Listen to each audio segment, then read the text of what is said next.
Shalom adik-adik, kembali lagi sama Kak Yuli dan Kak Lili. Hari ini kita akan mendengarkan firman Tuhan. Sebelum itu kita berdoa dulu ya.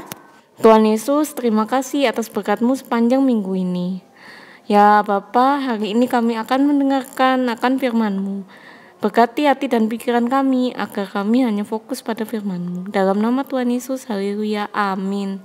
Oke adik-adik, hari ini Kak Yuli mau cerita tentang membangun diri sebagai bait Allah yang diambil dari kisah Nehemia. Nah adik-adik, sebelum kita mendengarkan kisah Nehemia, kakak mau tanya nih, ada nggak adik-adik yang pernah menangis? Pasti ada kan ya? Entah menangis karena dimarahin orang tua, atau karena nilai jelek, atau karena kehilangan mainan kalian. Nah tapi pernah nggak adik-adik menangis karena mendengar hal yang tidak baik menimpa saudara atau teman kalian?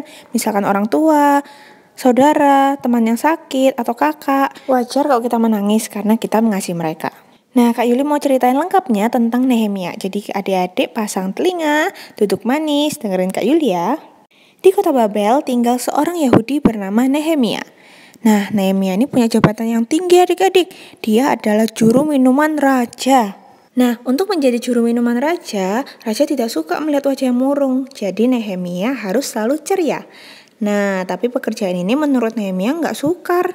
Nggak sukar tuh nggak susah adik-adik. Karena Nehemia ini orang yang periang. Eits, tapi adik-adik tiba-tiba ada yang beda nih dari Nehemia. Ada apa ya sama Nehemia ya? Jadi, rupanya sebelum melayani raja, datanglah Hani, saudara yang datang dari Yerusalem, dan Hani ini menceritakan keadaan kota Yerusalem yang hancur, sehingga musuh dengan mudah mengganggu penduduk Yerusalem. Mendengar hal itu, Nehemia jadi sedih banget adik-adik. Dia nggak mau makan, dia nggak mau minum, karena kepikiran terus sama kotanya. Nah, lalu raja merasa ada yang aneh adik-adik. Raja bertanya sama Nehemia, "Hai Nehemia, kenapa mukamu muram? Sakitkah engkau? Adakah yang membuat hatimu susah?" Lalu Nehemia terkejut, dan Nehemia mulai menceritakan semuanya kepada raja. Nah, akhirnya raja bertanya lagi pada Nehemia, "Jadi Nehemia, sekarang apa yang kamu minta?" Lalu Nehemia menjawab, "Bila Tuhan mengizinkan, aku ingin pergi ke Yerusalem untuk membangun kembali kota nenek moyangku."